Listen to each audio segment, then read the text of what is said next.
This is truly again. And so the first thing that we wanted to do for today when we were planning it is talk about protection as sort of a broader concept, because when Hollis and I in February started talking about this and like sitting around in the halcyon days of being able to sit in a bar and talk about something, we realized that there was a lot of different ways that you can think about protection. And so one of the big grounding things in protection is at least protection magic and protection practices throughout the ages and in contemporary pagan practice is sort of the answer to the age-old question of why do bad things happen to good people? And the response from a lot of magical people is, well, they shouldn't. And so to that end, it has become sort of one of possibly the largest magical preoccupations is with protection.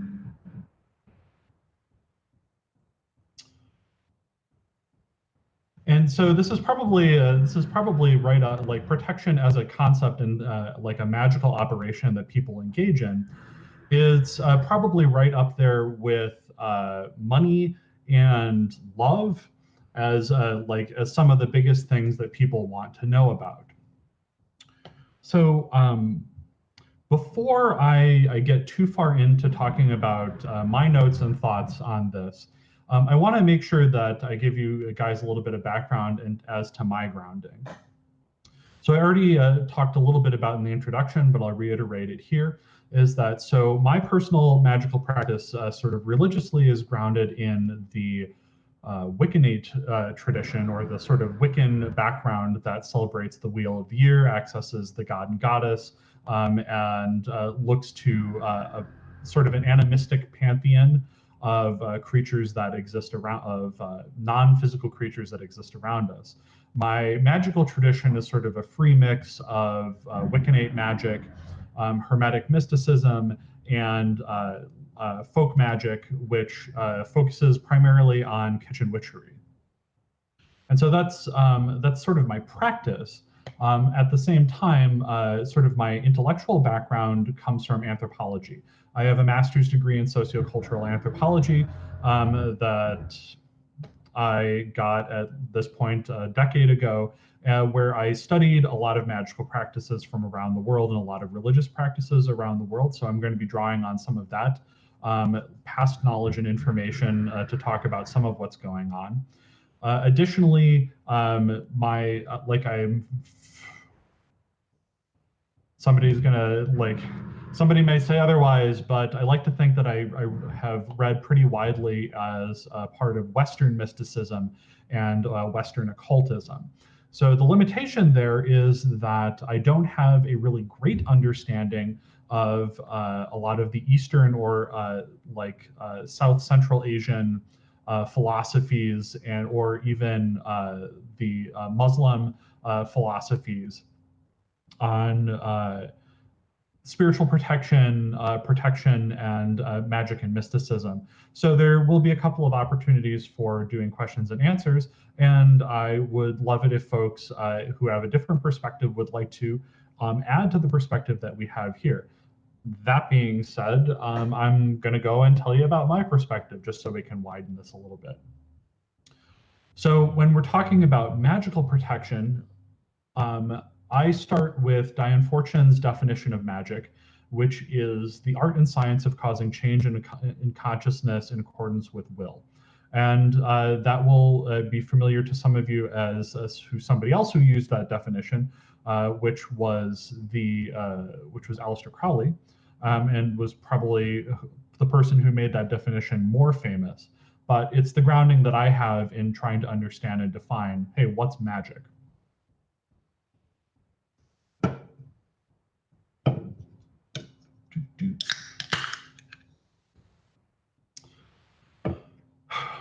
And so I'll repeat it again here. It's like, so what does protection and protection magic have to do with the equinox? And to expand on a little bit more of what I talked about in the introduction, This has been, as Hallis and I have been developing the programming for this and developing the concepts and ideas that have gone through this, one of the things that has come up is that this has become a really hard year for a lot of people. In a lot of cases, things that are people feel are out of their control. And the harvest time and the equinox time is a lot about bringing balance to a lot of different things. Is that in the course of the day, the amount of light and dark in the day are coming into balance. By the way, the equinox is on the 22nd for those of you who don't, on Tuesday the 22nd for those of you who don't know. And one of the things that we wanted to talk about, since we probably weren't going to be directly celebrating the harvest season in its full harvest glory, is how to bring balance within ourselves, because it's been such a hard time. And there's a lot of things right now and a lot of stuff swirling around, especially regarding with COVID, that we can't control directly.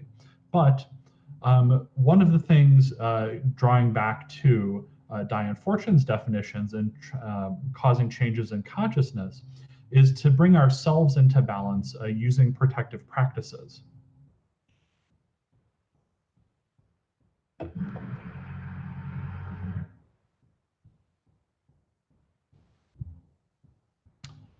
So any questions, comments, and/or complaints before I move on? And I know there's going to be a couple moments of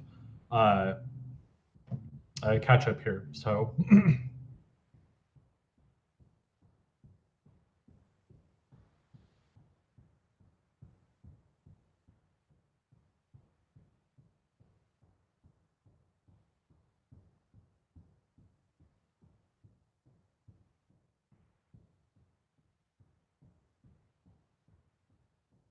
you get to see me dance.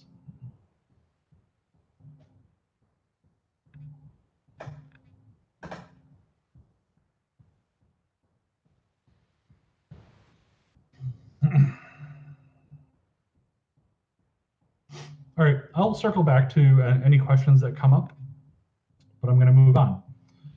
So let's start off with what is protection? So broadly, protection as a concept, as a magical operation, and as a thing that people pursue cross-culturally is the lessening of bad circumstances.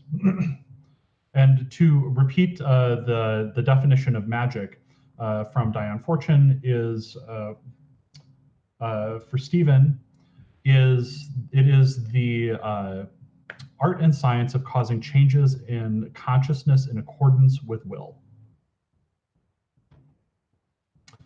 So protection as lessening bad circumstances is a pretty broad definition, but also protection practices themselves are pretty hugely broad. Hey, Diane. And so the other funny thing about protection practices is that it borders on the edges of a lot of other magical operations as people see them. And we're going to get into this when I start talking about different types of protection practices as I see them. But it also borders on things like banishings, where you try and get rid of something bad. Purification, also trying to get rid of something bad that's like less well known. Like banishing is you have something that you know that's bad and you can point to it kind of, and you try and get rid of it. And purification is trying to rid generalized badness. Sort of, I guess, like the metaphor of like point and non-point pollution sources. There's also a lot of overlap with concepts of prayer and communication with deity, because talking about this, saying that prayer has some traditions and some magical concepts consider prayer to have a protective quality to it.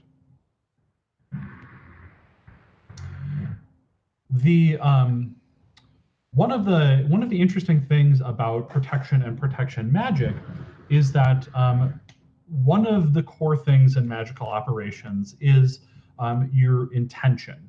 It's the thing that you want to accomplish. And generally speaking, when you're working with magical operations in Western traditions, what you want is a very honed intention.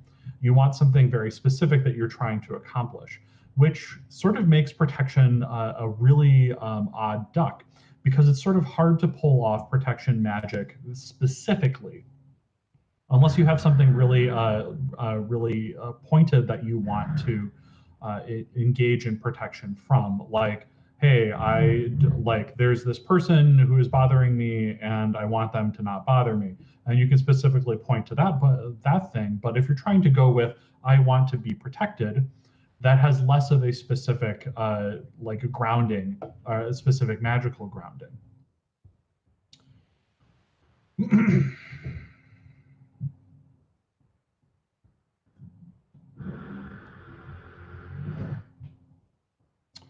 On top of that, if you try to do a general protection spell, to try and be perfectly protected, being perfectly protected is sort of a good thing, bad thing. What the idea is that no bad circumstances can get to you. But when putting up those sorts of barriers, part of the problems that you have is that a perfectly protected individual oftentimes is also shutting out a lot of other things that they, at the point in time when they created the protection, did not necessarily recognize as good, which is one of the things that makes that sort of magic problematic. So it's sort of hard to get a really good protection spell. That being said, in folk traditions, there's a lot of protection charms and generalized protection practices that have been in existence for an extremely long period in time. And those, sorry, 1 second, letting my brain catch up to my mouth.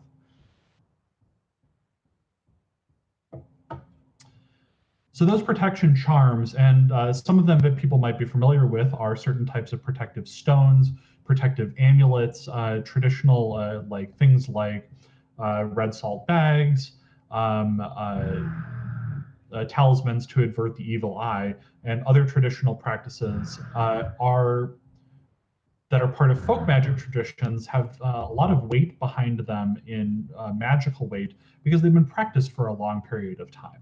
And so it sometimes makes the difference between having to craft a really specific protection spell in a Western mystical idea, and then also being able to have a generalized protection around you at all times. So another concept that I work with as a part of my magical practice is the concept of the layers of reality, and it will probably be pretty familiar to a couple of different to folks in the audience.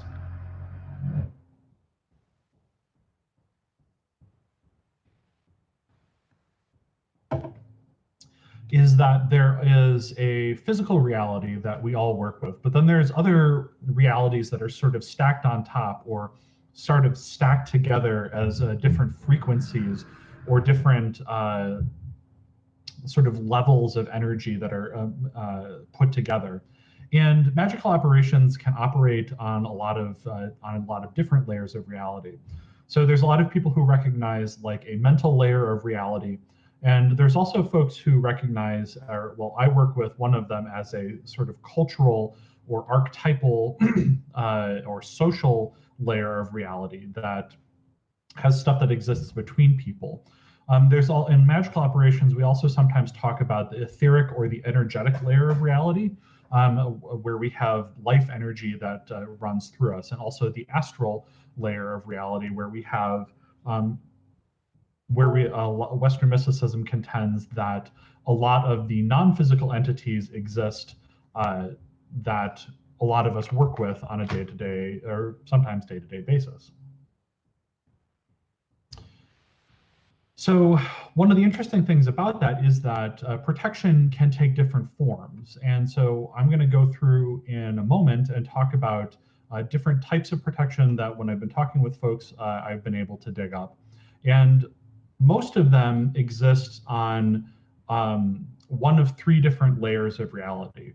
We have what we would, for a magical operation, we have sort of an etheric, astral, spiritual, energetic protection type that includes a lot of spells and things like that. We also have social protections that a lot of people who are magical folk and who work with magical operations utilize. These also sort of overlap a little bit with energetic protections, but we'll talk about that when we get there. Another really important layer of protection here is also the mental protections, or one might call them philosophical protections. I'm including them here. I'm going to include a little bit of a like talk about them because we're talking in trying to bring balance involving magic, and mental disciplines can also bring a change in consciousness in accordance with will, because if you can shift your viewpoint to access different ideas and different viewpoints, you have performed a magical operation.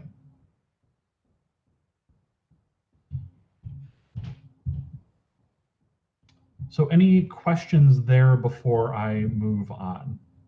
And yes, you'll probably get to see me dance again because I'm trying to fill space while there's a gap between people responding and the video that you're seeing.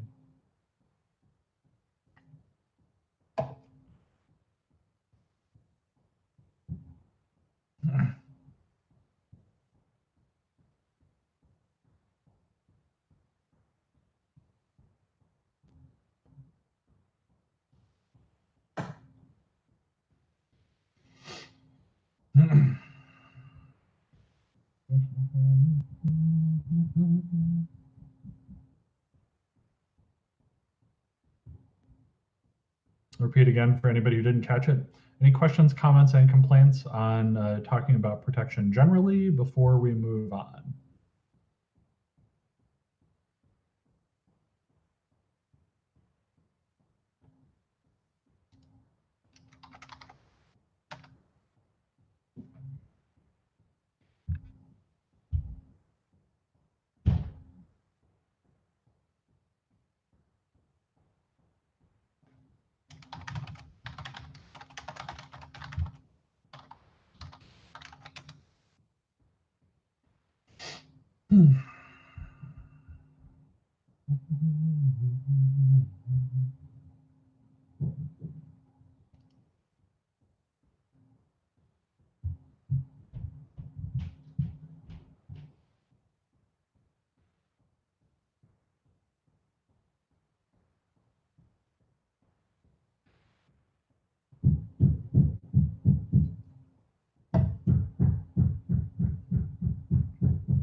Okay. So to get back into it, let's start by talking about different types of protections that you might recognize. And part of this in talking about like all these different stuff that I've dug up in terms of how pagan folk and magical folk have protected themselves is to try and talk about how big and how broad is protection and protection practices and what they protect against and what they protect for and how they're protecting things and this, that, and the other thing.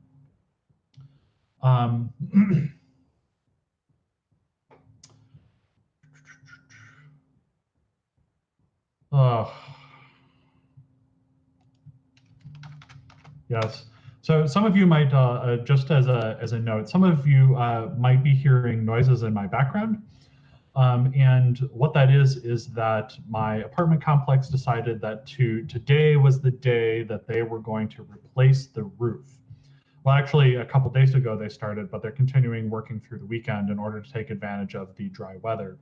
And so there might be a couple of drilling noises in the background. So don't mind that. Anyway, returning. So let's first talk about like sort of traditionally magical, energetic, etheric, or astral types of protections. And The first group is what a lot of folks are going to is so if they've practiced magic in a Western tradition are probably familiar with, which is sort of warding and shielding. And broadly, warding and shielding is a protective practice that creates a barrier that sets aside space by now not allowing bad circumstances into the space. And if you have cast a circle as a part of your magical tradition, if you have put up a ward to create some sort of set aside space, that's the core of warding and shielding as a magical practice. What it is that you're setting intentions to say, this is a space where things cannot get in, and this is the space where things can exist. Generally speaking, when people are using it as part of, say, a magical ritual as a protective measure, what they're doing is they're trying to protect the sacred space that exists within the circle or within the ward. So if you've ever been to PSG, one of the things that is done during one of the major rituals at in-person PSG is the Sacred Hunt. And there is a lot of to do about putting up the wards for the Sacred Hunt. And the wards, one of their primary things is because it's such a highly energetic, sort of ecstatic ritual, is to contain the energy of the ritual in and of itself. But one of the other things is that part of it is also to set aside the ritual space as sacred space, but also to because the ritual energy for the Sacred Hunt is very hunty. You're also trying to keep it from accessing people, that energy from accessing people who are not ready for it, and it's not appropriate for them to have. So sometimes protections can go two ways in creating a container. Protection spells for new roofs. Now, the problem with warding and shielding is that it takes a lot of effort to create really good wards because you have to think of really specific. So this is what I was talking about in the last segment, is that with a ward, you have to be really clear about what you are letting in and what you are keeping out. And if that, so one of the dangers of having a too solid of a ward is you can prevent good things from coming into it. And one of the problems of having not a specific enough ward is that if your wards or shield are not specific enough, sometimes you invite in things that you hadn't thought of when you originally set it up. A lot of people work with a concept of don't allow anything in that will hurt me, or anything that means me malfeasance or bad stuff to get around that issue. Personally, in my magical practice, I have found that sometimes that itself is not specific enough, but it tends to be a good catch-all for a lot of things. Additionally, this also falls into the category of the practice of shielding, where people construct personal shields for themselves, and they're not necessarily so the space that they are protecting is just around themselves, and so a lot of these shields, sometimes in Western mysticism, are called odic shields, and which has to do with another name for magical force, which is the idea that there is a barrier that exists on the edge of your personal space that is defined by your aura, if you work with the auric concept.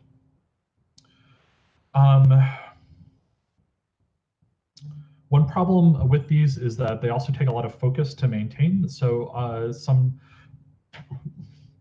when I've had conversations with people about how they personally do shielding, they have to remind themselves to redo their shields because sometimes they forget about them and they fade away.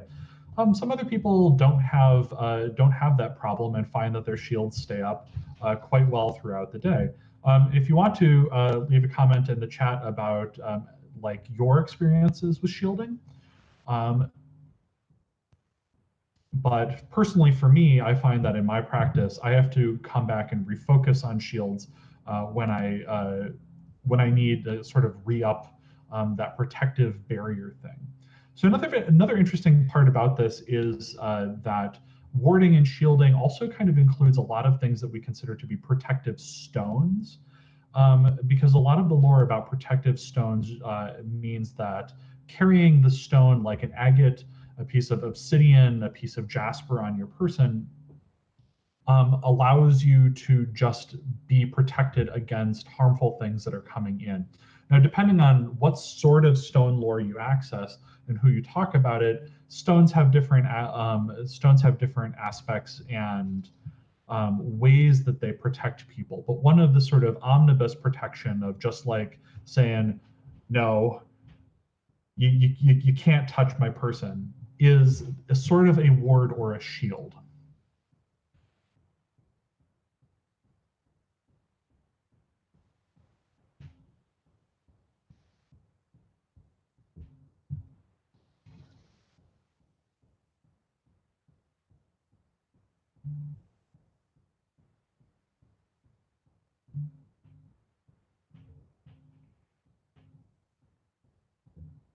Sorry, one second. Just reading the chat.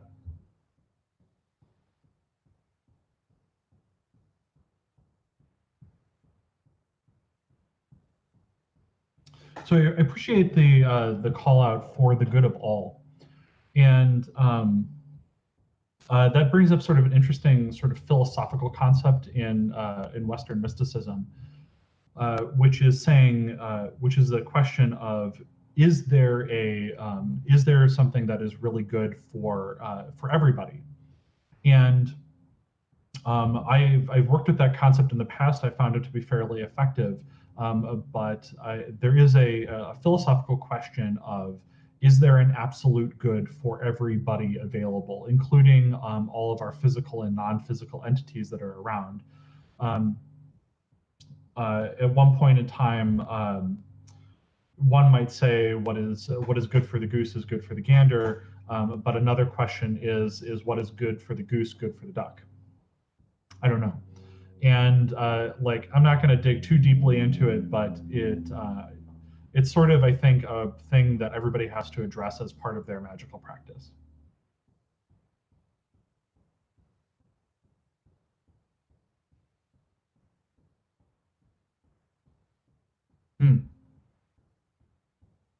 Okay, I appreciate Carmichael bringing up something as part of Eastern practice as a practice. I'm not going to pronounce it, but the idea of only letting love in and only letting love out.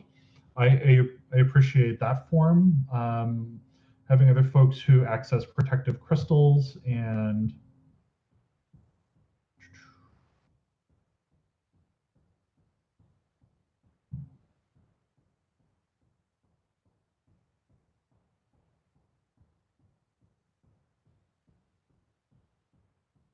folks who work with circles and different forms of like cocoons, eggs, and spheres. Thank you for that. Oh, one more note as like to tack on the ends of talking about stones. As a sort of generalized protection or ward against protection, something that establishes a boundary. One of the other things that I've run into that is especially prominent in Wisconsin and also in Minnesota that I've seen it is hex signs, which are geometric patterns that folks sometimes see on barns. And hex signs are supposed to be generalized protective signs for barn, or well, not just for barns, but for the farm itself in general, to prevent bad circumstances from happening. And so that's also a, hey, we've placed this and it's going to keep out the bad things. Cool. So to move on to the next set is the concept. The next protective concept is the concept of sheltering, or at least this is what I'm going to call it, because it includes a wide variety of practices that do somewhat of a similar thing, which is that rather than making a barrier, that keeps out something bad, or a filter that keeps out something bad. What you are is creating a state of being or an environment that prevents bad circumstances. And that might sound sort of confusing, but it includes a lot of it includes some different practices. So one thing is, one might argue that having sort of a good environment, either through smudging, daily magical practice, daily communion with spirits or deities or non-physical entities, creates an environment that sort of washes away bad magic or bad energy or bad circumstances. And so this is not necessarily a specific barrier that is created to keep something out or to establish a specific space. What it's doing is it's sort of creating an environment that those things can't last in. And I would argue that that this sort of protection is actually the goal of daily magical or occult practice in Western mysticism. Like doing something simple such as a daily grounding, centering, and shielding that we see in a lot of eclectic and Wiccan practices, or doing something in like Hermetic practices where you're doing the lesser banishing of the pentagram and the middle pillar exercise, is creating that environment where good things bring in. And so we also have that practice is also analogous in some other traditions. In some Native American, and I sigh and hesitate there because the Native American practitioners that I talked to a long time ago were not specific about their tribe, and I hate talking about this without talking about tribe, but saging, smudging, or burning incense is one way of creating a environment that where you've raised the vibration, you've increased the energy, or you have created a space where positive things exist in. Hey, hex signs are also in Pennsylvania. Woo!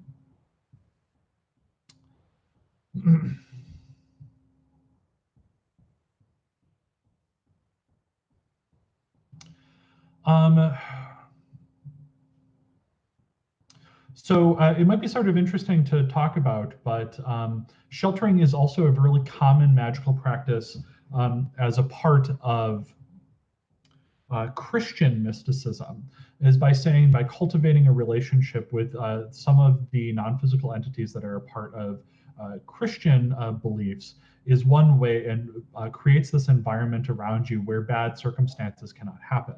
It's not specifically a barrier, it's just that one of the things that having the greater presence of God or a saint in your life just sort of drives out bad things.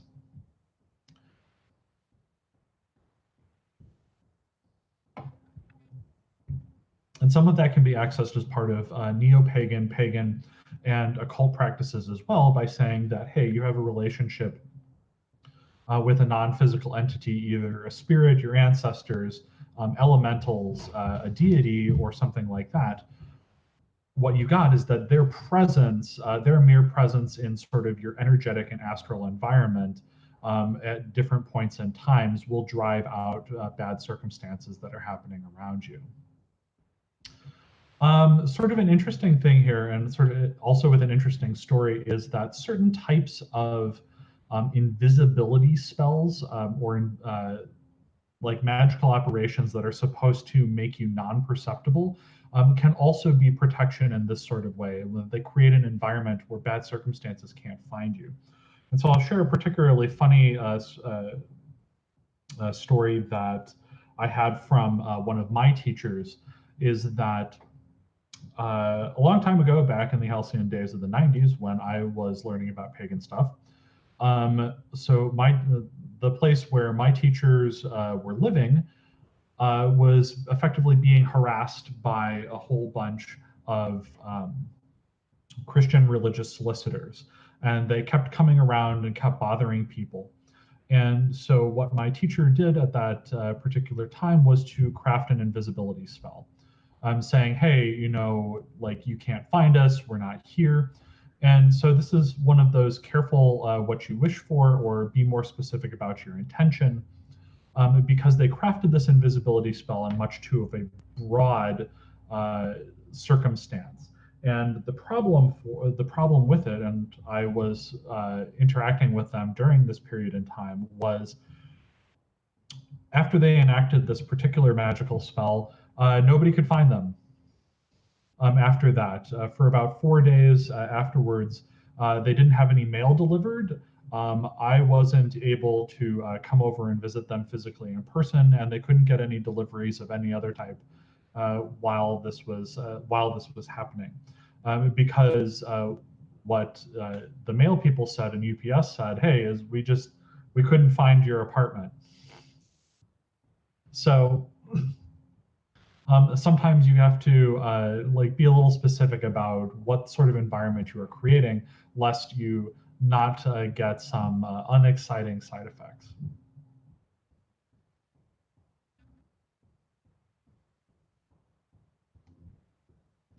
Okay. So any questions, comments, or complaints on that one? I'm going to move into the next one because I still have a couple things to talk about, and we've got about 23 minutes left. So the next magical type of protection that I'm going to go into is something that I call counters. And counters are something that takes harm and prevents it, or takes harm or bad circumstances and prevents it from happening. And I kind of divide this into two categories. First are neutralizers. And so neutralizers are things that, like, you're going to have to bear with me because this is sort of an imprecise definition. Neutralizers are things that take and absorb negative energy, negativity, or bad circumstances into themselves and prevent them from affecting the person who's enacted them. So stuff about this are things like walkaway charms, which are charms that are created out of things like lightning struck trees or pieces of metal from particularly bad accidents where people had survived, or things like that, which are supposed to prevent the similar bad circumstances from happening to you. Also, to re-reference the 90s, hematite and hematite rings were particularly popular in the 90s and early 2000s as a way to absorb negativity and negative energy, at which point in time it was said that they would break, showing that they had absorbed enough that they had to release some of that back, presumably harmlessly, back into the environment.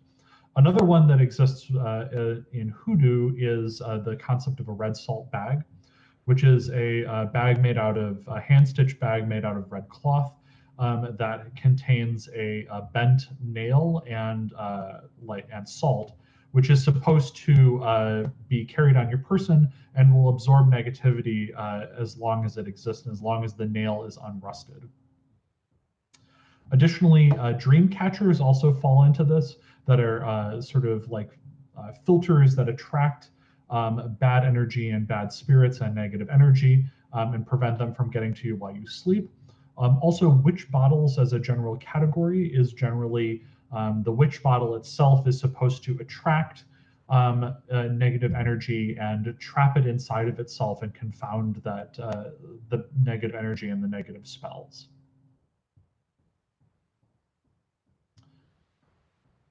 Additionally, we have stuff that I'm broadly talking about encounters as, I guess I would call them counter spells, which is to say that neutralizers are things that exist because you, pardon me, don't necessarily know what's in your environment, and you don't know what's coming at you. But counters are oftentimes put into place when somebody knows that a bad circumstance could be coming down and could be coming their way.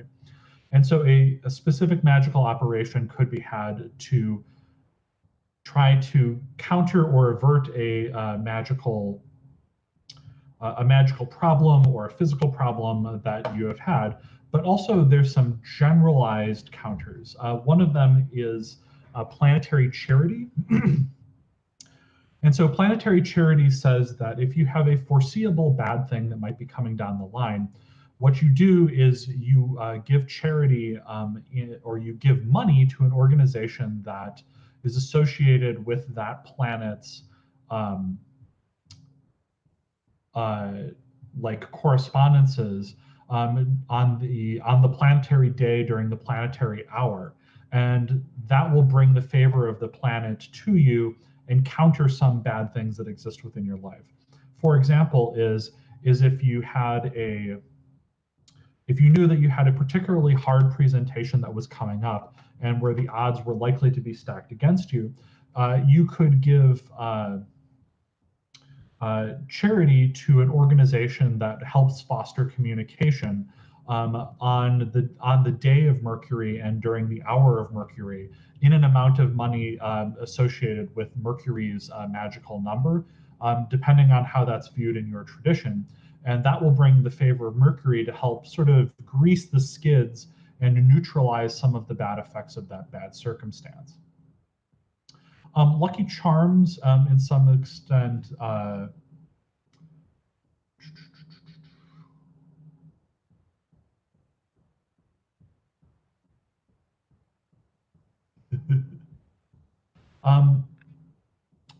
Lucky Charms, in some extent, are also a way of countering bad things that happen, because Lucky Charms, in particular, are supposed to make you more lucky, or in one specific way or one specific thing. They're not intended necessarily to absorb something bad, but to try and make things around you go better. So I put them as part of counters. Occasionally, some people also put in this case divine intercession, specifically asking divinities, elemental spirits, or any of the ancestors, the fae, the land spirits, or something to help you specifically and act on your behalf in order to prevent bad stuff that you see coming down the way. Another active way of addressing this is what are called epitropic charms, which deal with specific cultural processes to try to avert bad circumstances. Some of this are like crossing your fingers or knocking on wood. Hey, look, here's a hairbrush. It's made of wood. If you foresee or a bad circumstance according to your culture comes around, that you can utilize those charms to prevent the invocation of those bad experiences. Sometimes some groups have protective mudras or hand signs, protective chants, words, or different things. One particularly popular one across cultures is the use of eye charms in order to prevent the evil eye. And the evil eye being a wide variety of different things that can be different invokers of misfortune that can be invoked intentionally or not intentionally by people.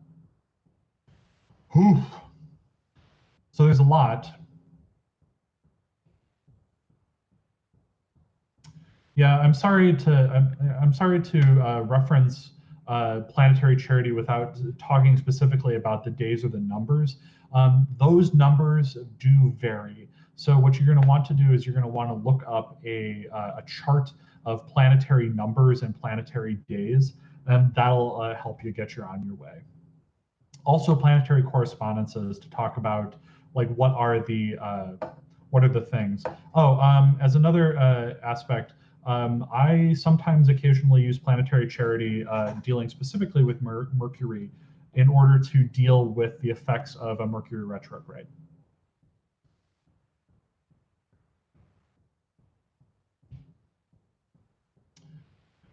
So, and then lastly, there's a couple of oddballs that I didn't know where to exactly characterize. One of them are mirroring spells or return to sender spells, where you either know or suspect that there is some sort of negativity coming your way that was specifically sent your way by some sort of agent, either a non-physical entity or a physical entity, and you just want it to, or sometimes you just have an inkling something that occurs to you that it might be, and you want to send it back to its source.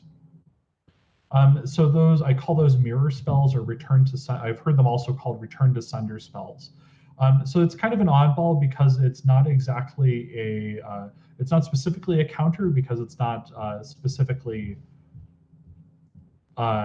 neutralizing it, but it's not also exactly a shield. It's sort of like sending it back to where it came from. Sometimes also people like to include a category of spell that I call banishing blessings, whereby you attract the attention of whatever bad thing, and then the bad thing directs its attention in a different direction. And so it just sort of like wanders off and it doesn't happen. Any questions, comments, or complaints before I move on?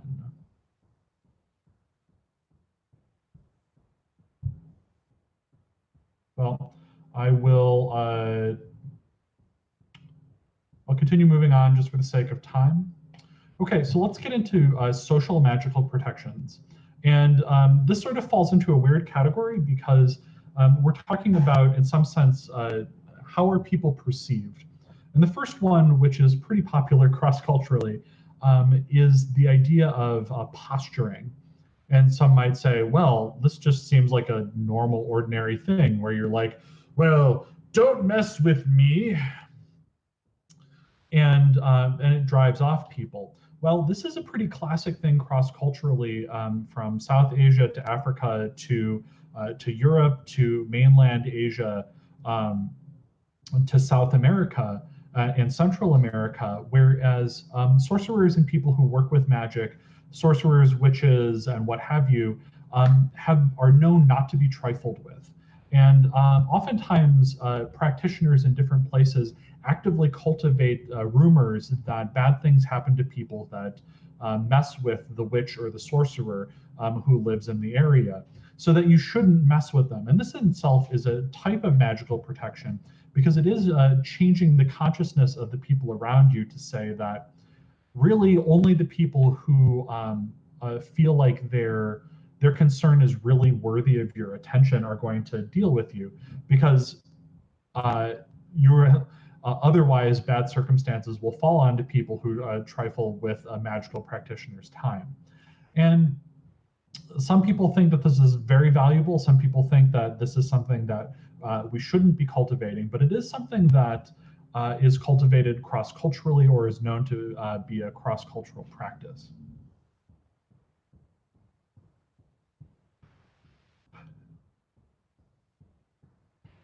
Yeah, I forgot North America. Thanks, Laura. And so one last thing that I'm going to talk about socially is sort of one that is, I don't want to spend too much time on, but I want to address it because some people consider it to be a part of magical practice.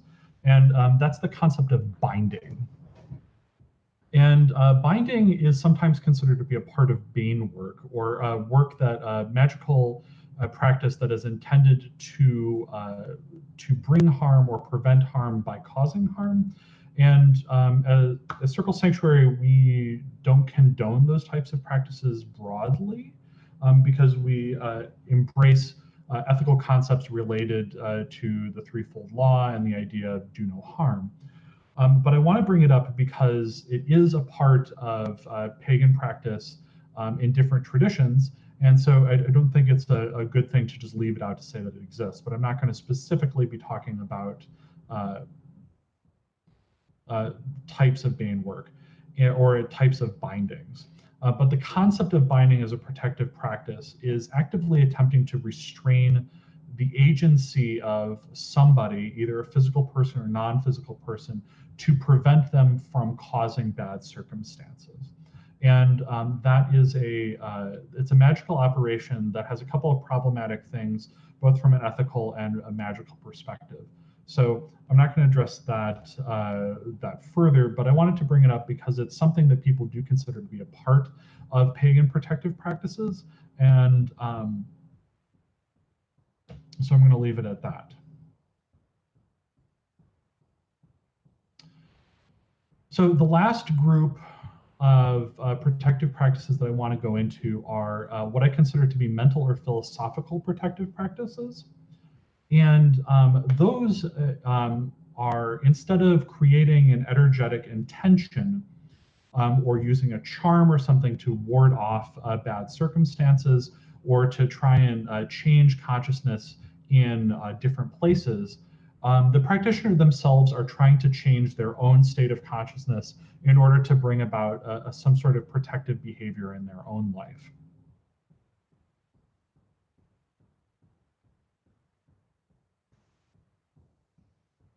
Mostly by shifting their perspective on the circumstances that are happening around them.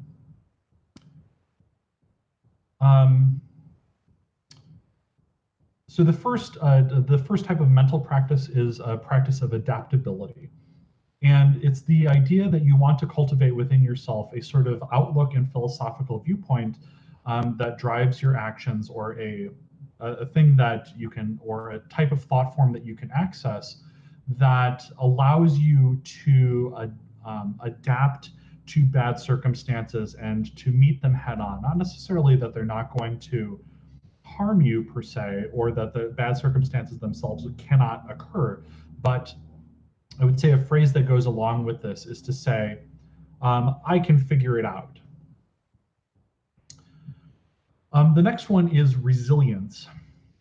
And the idea is that you're cultivating with yourself a mindset or a thought form that says that whatever the impact of bad circumstances, you can withstand it. And so one way to talk about that is the phrase, I can take it. Another way to look at a mental protection is the idea of preparedness. To say that whatever comes your way, that you're ready for it, or you're ready for anything, which is different than adaptability, which says that you might not know what's coming your way, but you can figure out what's going to happen. But in preparedness is that you are prepared for a variety of different circumstances that will come your way. The last one, I would call it an alchemical mindset, which is to say that you're cultivating a thought form or a mindset that if a bad circumstance comes your way, you're looking for the good in it, or you're looking how to change the bad circumstance into a good circumstance. Or let's say that you're trying to compost a bad circumstance and change it into something that is more beneficial for you.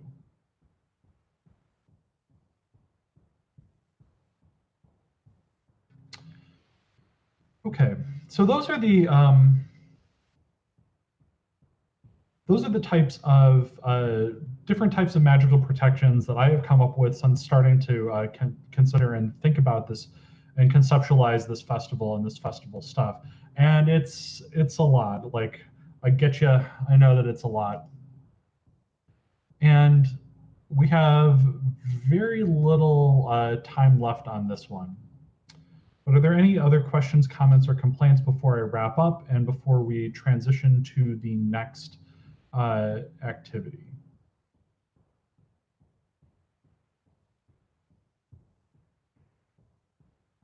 Oh, before we go into this, I just wanted to, because I didn't extend it, I did a bunch of interviews with folks for the next pre-recorded panel presentation, but I would like to thank all of the presenters that agreed to talk with me, and I hope that everybody enjoys it.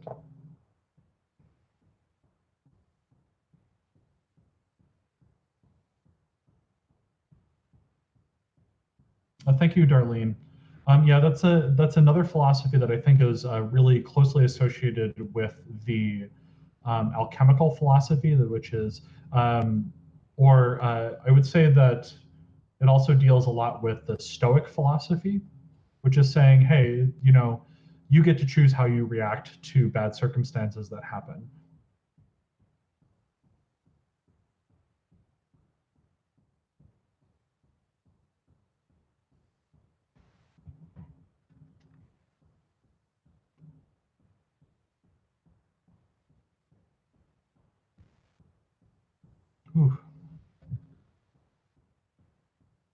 Well, thank you everybody for coming. If you have any more questions, I will try and pay attention to the chat throughout the day, and I might be able to answer some of them. If not, if you see me or see me on the Facebook page, feel free to ask me about some of the stuff that I talked about today, and I'll try and get you some. I'll try and get you some answers, at least as well as I can understand them.